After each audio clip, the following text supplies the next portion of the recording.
I think he's a silly, vain egotist who seems to believe that Britain is in the grip of some sort of Islamist frenzy and that we're about to loop into civil war. And this is common amongst enthusiasts for Donald Trump. That was Rory Stewart speaking there about Elon Musk, who's recently criticised the UK government for how it's responded to an unprecedented wave of unrest and violence targeting minorities and police officers that erupted a week ago. You may know Rory Stewart from his podcast, The Rest is Politics, the top-charting British political show that he hosts with Alistair Campbell, the former spin doctor for Tony Blair. Or you might know him as a prominent former Conservative politician, or from his memoirs about his time in Afghanistan and his incredible trek from Herat to Kabul at the height of the US occupation in 2002. You're listening to One Decision, the podcast that looks at the choices made that shape our world. I'm your host, Julia McFarlane, and together with my co-host, Sir Richard Dearlove, the former chief of Britain's MI6, we, and the world it seems, are looking this week at the scenes of stunning violence in the United Kingdom. All of this started a week ago when a horrific attack took place in a northern seaside town and a man used a knife to murder 3 young girls. What happened shortly after was a deluge of lies, false rumours and disinformation. Users on Twitter, which we are supposed to be calling X now, made up stories that it was a Muslim asylum seeker who committed the crime. It turns out it was a British citizen, born in Cardiff to Rwandan Christian parents. We caught up with Rory, who has been critical of Elon Musk, the billionaire owner of X, who has been wading into this crisis in the UK. Many have accused him of making things worse, of deliberately stoking unrest. Even the Prime Minister, Sir Keir Starmer, has been targeted by Musk online, who has publicly speculated that civil war is inevitable. Rory, what are your thoughts on how the state is handling this crisis? What needs to be done? Well, I think the state is doing what it needs to do in the first place, which is being very tough. I mean, I think you cannot have a situation in which people are trying to burn men and others alive in hotels. I mean, it's extraordinary. For international listeners, some of these groups managed to attack asylum seekers' hotels and literally set them alight, so the police had to evacuate them. And we cannot allow people to destroy property and threaten lives on this scale. And a lot of these attacks seem to be extremely offensively racist. There's a strong sense of Islamophobia. Again, for international listeners, this started because there was a horrific incident when some children were stabbed. And immediately a rumor was put out that it had been done by a Muslim who just got off a boat, which then led to people trying to burn down mosques. It turned out pretty quickly it hadn't been done by a Muslim who just got off a boat. It had been done by somebody who wasn't a Muslim and who'd been born in the United Kingdom. But this was enough to spark a whole section of riots that have been going on now for nearly 10 days. So I think the government is doing the right thing, being very tough. The bigger question, of course, is where does this come from? What are the root causes of it? And how seriously do we take it? Because sometimes riots come and then they vanish. Sometimes they're signs of deep problems in society. Sometimes, unfortunately, in Britain, they can be signs that it's the summer, it's not raining very much, and people have had a few drinks. Rory, a lot of people have been talking about the impact and the influence of the far right. And certainly there have been a lot of discussions we've heard about Nigel Farage, the Reform leader, who is now a member of the British Parliament. He's long been an agitator on the right. He's anti-immigration, anti-EU. He's long been accused of stoking the so-called culture wars. We've also seen this character, Tommy Robinson, whose real name is Stephen Yaxley Lennon, who's a founder of a banned group, the English Defence League, which is a far-right organisation that campaigns against Islam in the UK, against asylum seekers. Are these characters, are they riding a wave, or has this really been driven largely by them? I mean, how much do you see this? You mentioned that there are a lot of things at play here, but we've been talking a lot about the far right.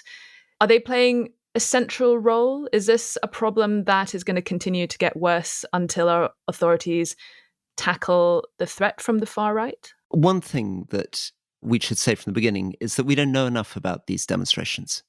The first thing that happens is people come along in a few months' time and they say that we've misunderstood them completely. We've probably got the demographics wrong. We've probably got the motivations wrong. There seem to be 4 types of people turning up. There are some people who are associated with far-right, almost neo-Nazi groups. There are locals turning up who are worried, including elderly women who are worried about cost of living and immigration. There are people who are there for a fight. And finally, because it's the holidays, there are teenagers and other people who are just coming along for the fun. In fact, people have been inviting their kids along. And the balance of these things changes all the time. And of course, it's very difficult to get a clear picture because there's also anti-far-right demonstrations happening at the same time. So something that might be familiar with listeners from the US. So you'll have crowds of people outside asylum hostels saying we need to stop the boats, stopping the boats about stopping illegal migrants coming, control our borders. And then there'll be other groups of people waving flags, pushing for progressive causes. Part of this is just technical police crowd control. And part of this is about problems of how the police keep people at a distance and deal with them.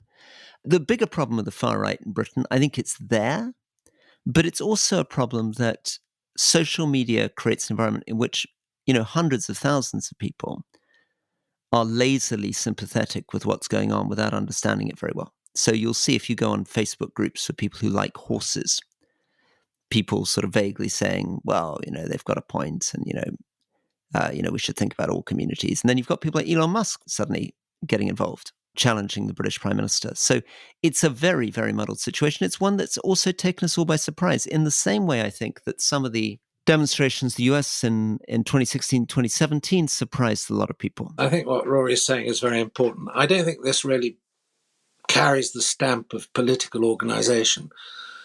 There's a certain amount of anarchy there, and there's certainly social media there. But the idea that there's some sort of, directing power behind the demonstrations, obviously, there's an element of extreme right politics expressed in these demonstrations. I think we all accept that.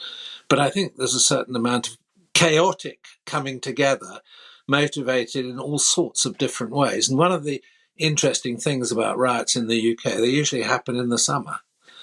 They usually happen in June, July, and August when you have long daylight. You have a lot of people drinking in pubs in the evening. And, people are not so keen when the weather's different. But, maybe I'm being a bit complacent by pointing to that fact. Richard, it was quite a few years ago now that counterterrorism police announced that they had ranked the threat from the far right and the extreme right and said that they had ranked it as the fastest growing threat to the UK's national security interest, growing much faster than the threat from radical Islam, which for a long time had been seen as posing the biggest threat to the UK's national security interests ever since the war on terror. To what extent do you think these riots might instigate the conversation about what we as a country need to do to tackle this threat? Actually, I have to say I totally disagree with this aspect of far-right terrorism. There are incidents, and most of them are driven not by conspiracies, but by individuals. So there is not a sort of organizational terrorism of the far right, not in my book anyway. I mean, it does exist in Europe, and I think it's a problem in Germany. If you speak to the German security service, they will point you in that direction. That's certainly the BND analysis. And then you get in Scandinavian countries the sort of Hells Angels aspect, which goes beyond ordinary criminality into, terrorist violence. I don't think that that's something we have in the UK.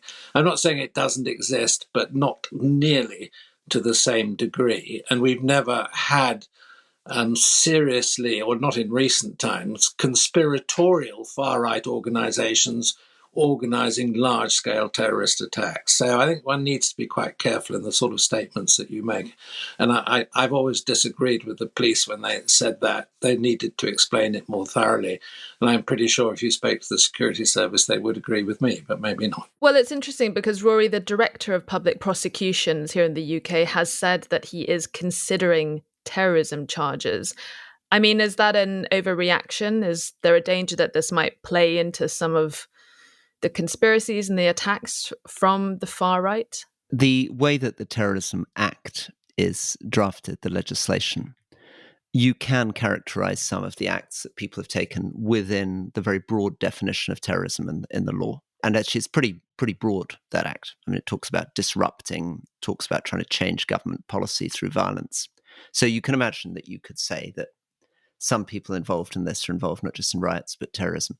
But I think Richard's distinction is a really important one. I mean, I think the public would instinctively feel that there is a difference between Al-Qaeda or ISIS putting significant training and resources into mass atrocities and what's going on at the moment. So the DPP, Director of Public Prosecutions, may, on a technicality, be able to describe what's happening as terrorism, but it certainly wouldn't meet the bar of the type of international terrorism that we're normally concerned about. Right. I mean, what the counterterrorism police had said at the time was that the threat from the far right was the fastest growing threat, not necessarily the number one organized. With these statistics, threat. Julia, one's always got to question what that means. I mean, does that mean fastest growing from a very low starting point? Very possibly, but I think there is a discussion needing to be had. There is a blueprint, there is protocol, there is textbook guidance for how to protect the nation from other forms of terrorism, other forms of threats to national security. But the far right seems to be one that the UK has struggled to even articulate. We had the government's advisor on radicalisation, Sarah Khan, saying some of the things that our politicians have said recently have contributed to these divisions. And you've written about this extensively in your book, Rory, you've talked about it, how there has been a problem with your colleagues in government at the top of our public life, failing to call out racism and things like that. And it is interesting that this is all happening at a time when we are seeing violence spilling out on the streets in this completely unbridled way that it is. And a lot of people are feeling like their police, their government are unable to protect them day after day. It's very, very disturbing. I mean, it's deeply disturbing, and it's extremely depressing and humiliating for Britain to have this number of riots breaking out in this number of towns and to see people openly attacking the police and dozens of police officers ending up in hospital. And one of the most disturbing things in it is there are clearly a lot of people who seem to have a profound problem with Muslims. Obviously, the whole story is a little bit like an anti-Jewish pogrom in the late 19th century Russia, by which I mean this. An atrocity happens, a rumor goes out accusing a particular community, in this case they claim the Muslims had done it, and immediately somebody tries to burn down their places of worship, they're attacking libraries, etc. So I think it does obviously cast a light on the fact that there are a considerable number of people in Britain who seem to have expressed or otherwise a problem with Muslims. And there's a bigger problem behind that, which is that there are hundreds of thousands of people not involved in these demonstrations who are vaguely sympathetic towards it. So in that respect, Julia, it does resemble other forms of political activism. As we've often pointed out, there is a spectrum amongst people's views on, terrorist actions in Iraq or Afghanistan, where you can have hundreds of thousands, millions of people vaguely sympathetic towards what's going on without knowing much about it or thinking much about it. So there is something here which helps us to see ourselves as others see us. I mean, it's an interesting way of revealing some similarities, but I still stick with Richard's point that in the end, structurally, this is different from what Al-Qaeda is doing or what ISIS was trying to do. What do you make of how Keir Starmer has been handling it? And it is very interesting because the last time we saw this kind of instability and this violence on the streets in the UK was in 2011 when there were those widespread damaging riots in London. And of course, at the time, he was the Director of Public Prosecutions. He put a lot of those people who broke the law into prison. He is now in the position of Prime Minister. What do you make of how he's responded in the last few days? I think he hasn't yet found his stride. I don't think he's found the tone of voice. I don't think he's found the communication style. He's still sounding a bit dry and technocratic. I think this really is a moment where politicians need charisma. They need communication skills. They need to be able to get out on the streets and show that they understand. The normal thing that you would expect for a political leader at this point is for them to turn up immediately, effectively in a high-vis vest at the police tape, talking directly to people, calming things down, addressing things, demonstrating what they're doing. And I think he has taken a slightly, understandably, he's still behaving a little bit more like a director of public prosecutions than as a political leader. He sounds very much like a DPP to me. Can I just add one point? We're not used in the UK, thank God, to street violence. It isn't part of our society, or if it was, it disappeared in the 19th century historically. And, we've actually lived in very law-abiding circumstances, generally speaking. I mean, having lived in France, I can tell you that street violence is a pretty common occurrence in other democracies. And, it's very interesting that if you live in Paris, a lot of issues in Paris, and you will remember the Gilets jaunes, have been fought out in the most terrifying demonstrations. Which start off as peaceful demonstrations, then turn into something really, really serious and sinister. And we are having, I think, to adapt ourselves to seeing something rather similar beginning to occur in our own society. And one of the problems we have is that we don't have a police force which has generally developed the skills to deal with this sort of violence. And, we don't have the Gendarmerie Mobile, we don't have the CRS, which, of course, the French have in spades and the government uses, I would say, ruthlessly. So maybe we're going through, I don't know whether Rory agrees with me, maybe there is a sort of social shift occurring in the UK and we're becoming more like our continental partners. I mean, I feel terribly sorry for our police. They're doing a fantastic job. It hasn't been emphasised in UK police training hitherto, is what I would say. It may be in future. And you have to learn by doing, unfortunately. You have to go through a lot of riots to remember how to do it again.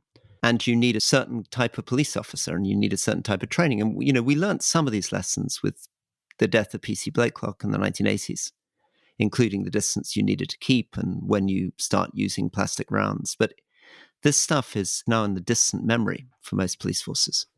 So, yeah, there's a lot of technical stuff that needs to happen with policing. Well, that technical stuff, is that the kind of thing we should be reopening the book on again? Plastic bullets, water cannon, all this kind of stuff? Yes. I mean, if we're going to consistently have this type of violence, unfortunately, we need to protect property and we need to deal more effectively with demonstrators. And that, unfortunately, as Richard says, does mean doing things that traditionally we've had the luxury of not having to do. But of course, we have a lot of experience with it in Northern Ireland. In some ways, Richard's right that what we're seeing is France coming to Britain, but we're also slightly seeing some of the elements of Northern Ireland coming to Britain. If you go through the barriers on the Falls Road at the moment, you will see images of a child who's gone missing and who the Catholic community, I think, believe the Protestant community abducted this child. And there have been demonstrations and riots, very much of a similar sort. I mean, it's got a similar kind of feeling to it, of conspiracy theories and a horrible tragedy being blamed on another community and people going after that. But as Richard says, it's not something we see in England, Scotland and Wales. And in fact, actually, these riots haven't really happened in Scotland or Wales. Rory, we've seen a number of international governments, Malaysia, Indonesia, my neck of the woods, actually changing their travel advice for the UK. Obviously, this is really damaging to the UK's public standing overseas. A terrible advertisement for our nation right now. I shouldn't really laugh because it's not funny at all. It's awful. But I mean, is that an overreaction? How damaging is this to, that at a time where Britain is wanting to play a bigger role in the world? Well, it's not been covered enough in our media.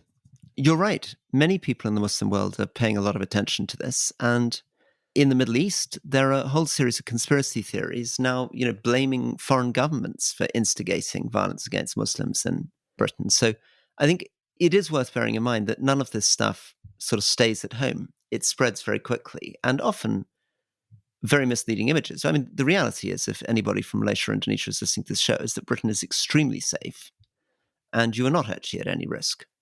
But I can see why, if you were in Indonesia, you might be tempted to do that, because we were perpetually, when I was in Indonesia, slapping travel advisory bans on British tourists when things weren't very dangerous for them either. I was going to say, Rory, it's reciprocal. The Foreign Office is always slapping travel restrictions on other countries.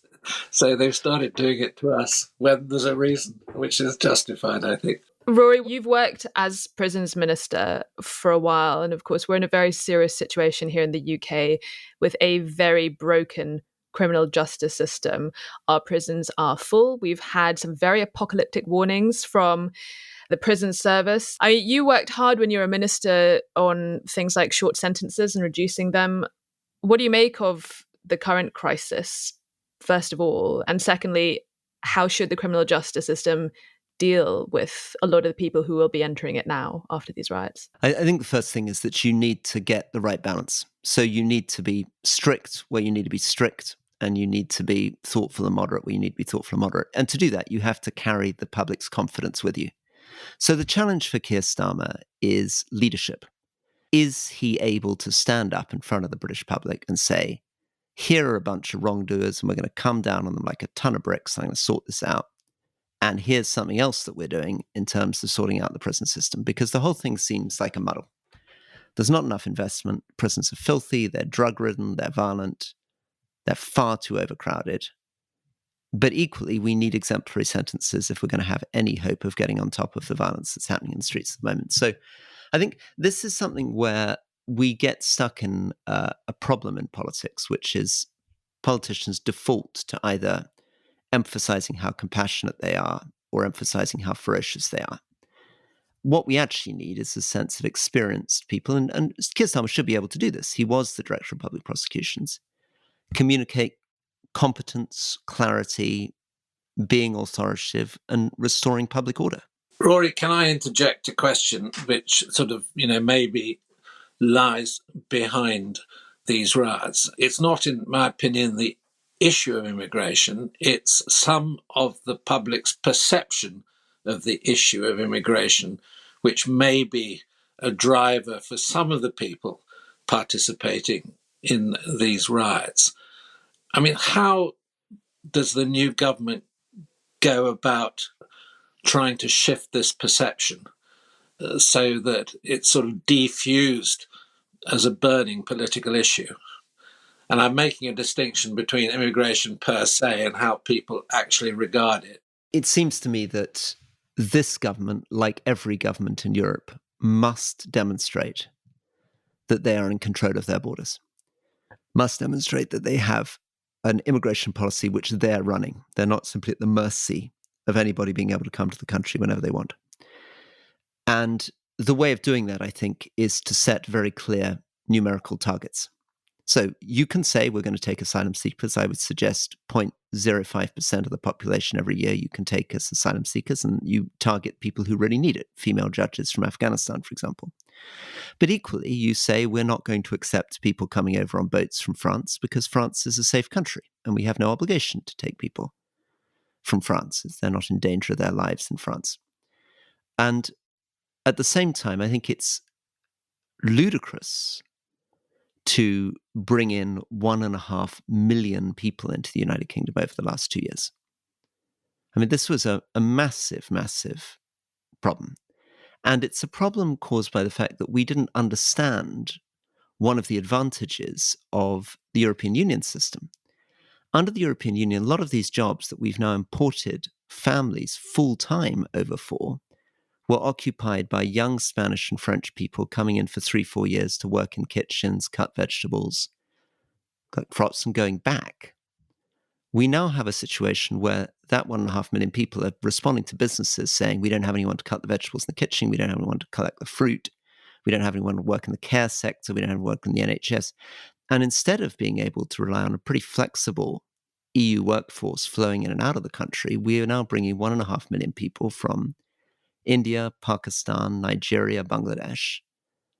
And this is not manageable, partly in a country that's struggling to build 100,000 homes a year, 100,000 new homes a year. You brought up Elon Musk in one of your previous answers. Keir Starmer has also recently been attacked by Musk, who has been roundly accused of spreading disinformation on Twitter about the stabbing attack in Southport. I mean, Musk responded to a video showing the scenes of the riots, saying that civil war is inevitable. Starmer struck back against that, saying that his comments were unjustifiable and that the UK government was continuing to call on social media platforms to prioritize taking down criminal material, which they're arguably simply just not doing. I mean, if anything, these platforms are promoting, and particularly Twitter is promoting, because a lot of the disinformation has been spread by blue tick accounts whose posts get promoted heavily on the algorithm. You waded into this on Twitter. You replied to Elon Musk's tweet saying, "Seriously, since when have you claimed to understand British communities or British politics?" Why did you weigh in? And what do you think should be done about Elon Musk and his role in all this? Well, firstly, I find it extremely offensive that when the British Prime Minister makes a serious address at a moment of major national crisis, that some billionaire in California thinks that it's appropriate to start mocking the Prime Minister and second-guessing him. I just think it's rude. And also, it's a sign of somebody who has no real sense of what they know and what they don't know. No sense of courtesy, no sense of humility, no sense of self-knowledge. I don't claim to understand the details of everything that's happening in these communities. I was a member of Parliament in northwest England, and I know something about Cumbria, and I know something about the part of Scotland that I live in, and I know something about London. But the idea that I'm going to claim that I understand all the details of Rochdale would be grotesque. But the idea that somebody living in California, who to my certain knowledge has not spent, a nanosecond even going to those places, I at least have visited those places, thinks that he can hold forth on the fact that he thinks there's a civil war in Britain is just grotesque.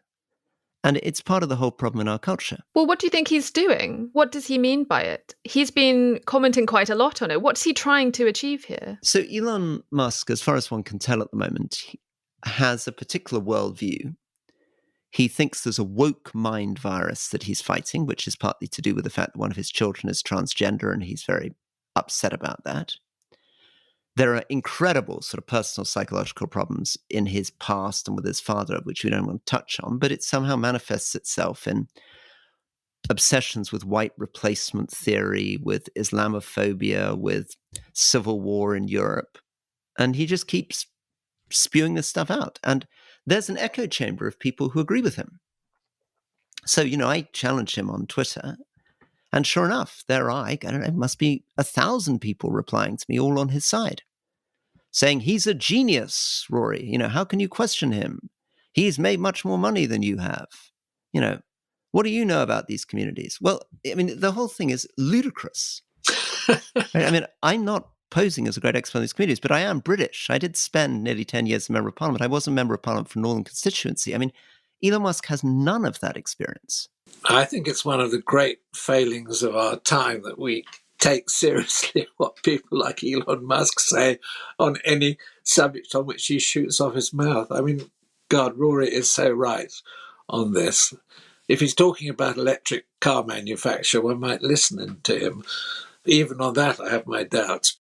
As Rory says, he may have his own personal reasons for being interested in what's going on, but that's more than what is happening. He has been replying to videos. He has been tweeting about this. He has been posting things. And every time he posts anything, millions of people see it. Now, there are a lot of people who say that, rage tweets and hate sharing on Twitter is good for the app from a business sense. And whenever there is a breaking news story or some calamity happening, Twitter is still the place where people go for this kind of thing. He is trying to monetize Twitter. Do we think it is a stretch to say that he perhaps has a reason for trying to keep people engaged in what is happening in the UK? Could one go as far as to say that he might be stoking this as much as any of the other characters that we've mentioned in this conversation? I think the phenomenon of riots of this sort is not remotely new. As I said, you can see parallels with things that happened a lot of the 19th century and happen across the world all the time. We had riots in Bangladesh, we've had riots in India, we've had this. But I think what is interesting about Facebook and Twitter or X is the way in which information can travel very quickly between different communities. So what was interesting about the Arab Spring is that somebody setting themselves alight in a small town in Tunisia could so quickly lead to uprisings happening in Libya, Egypt, Bahrain, Syria, Lebanon, Yemen. This is what it does. So what social media is doing, and it's not just Twitter and Facebook, it's also the way that WhatsApp operates and Telegram operates, it does suddenly provide the opportunity for these very unstable coalitions, which, as Richard says, have no central organizing principle. I think that's what social media has done. It has made, it has diffused power away from central government and put, massive communications power in the pockets of individuals. I mean, most of us grew up with a GPO that had a total monopoly of all types of communication. And what we can do now with powerful computers in our pockets is completely unthinkable in the past. If the people who say that Musk is having a role in fanning disinformation and fanning this violence, do you agree with that? I mean, what should be done? I think he's a silly, vain egotist who seems to believe that Britain is in the grip of some sort of Islamist frenzy and that we're about to loop into civil war. And this is common amongst enthusiasts for Donald Trump. It's, you get echoes of it from jokes that you can hear from J.D. Vance at the moment. And I think it's a phenomenon. If you become the richest man in the world and set up 3 very successful companies, it's very easy to convince yourself that you know what's going on all around the world. And he's just bought himself an incredibly expensive toy. He spent $14 billion purely so that he can become a pub bore and sound off his cranky views at the world and have 20 million people looking at them. Yeah. But do you think he is deliberately fanning the flames of violence? Do you think he's making it worse? I think he's sounding off. I think he's an egotist who gets on his stupid machine and has spent $14 billion buying a toy so that he can rant at us all and we're supposed to take him seriously. You've said that these riots are nothing new. We've had this sort of thing before, even if they haven't been quite so quick to materialize, and social media has enabled that. I mean, this online safety bill has been years in the making. It's slowly working its way through Parliament. A form of it was passed last year, which basically is going to give the UK's media regulator, Ofcom, the power to fine social media companies up to 10% of their global turnover if they're found in breach of the law. Does it have enough teeth to tackle a situation like what we are having at the moment? And, we may be looking back at this period like the time before cigarettes were regulated as a public health hazard. I mean, what are your thoughts on all this, Rory, as someone who has been in government when this was being worked on? I tend to agree with Richard that we should see this basically in terms of power shifting, the collapse of hierarchies. And I think it's an incredible mechanism for polarization. It's an incredible mechanism for spreading ideas very quickly through unorganized groups of ordinary people. And I think it's no accident that the rise of the particular modern forms of populism and authoritarianism coincide with the founding of Twitter and Facebook. I don't think this is a pure coincidence. And I felt it as a working politician. I felt all the time the way that we were drawn to make more and more provocative statements on social media as part of our campaigning. And, Labour has just won an election where most of their spend or the key part of their spend went into very, very savvy social media campaigns. So it really matters in politics. And I think regulating it really matters in politics. And I think there's a lot these companies could do not to use their algorithms to promote the most extreme material, but instead to promote more interesting consensus material. There's no reason for X to become a cesspit of offensive madness. There are many, many more positive ways that you can approach Twitter, right? If you're me, you can be following threads on Roman archaeology. If you're my wife, you can be watching videos of pandas falling over. You could be talking to people about new makeup products. You could be studying walks in Northern England. All that stuff is there and it's lovely on social media and it's not really promoted. I mean, my algorithm's not really throwing that at me. What they're throwing at me is angry rants by people accusing each other of being traitors, liars, cowards, etc. Look, the history of regulation, particularly of important technologies, usually takes a significant number of years. I mean, road safety, tobacco, I mean, all the things that we now have in our lives, which are heavily regulated and controlled. And I'm sure that we are on a road towards heavy regulation of social media. The trouble is, it has an international dimension, which is a bit like, trying to make some sort of international regulatory agreement. National boundaries are, irrelevant when one starts looking at these issues. So it's very complicated, but I guess there are strides being made. I mean, I think this is the one area where the EU have actually been doing a rather impressive job, which will influence what happens globally if they get it right. One final question from you, Rory. I know you have to go, but we do want to have your thoughts on that US election, how it's shaping up. Vice President Kamala Harris is now the Democratic nominee. She's chosen Governor of Minnesota, Tim Walz. We don't know much about him. Obviously, we all want to know what her foreign policy is going to look like. It's kind of hard to detect that this early stage in the campaign, but where do you think the race is going? Is she likely to be the next president? And if so, what do you think her foreign policy priorities ought to be? I think it's a very good question. Certainly, Kamala Harris and Tim Walz are doing well in the polls at the moment. But remember that Walter Mondale was 18 points ahead in the polls at this stage and managed to lose the election when November came. So they shouldn't be complacent in any way. I think if she does become president, one of the things to notice is this is a team with very little foreign policy experience.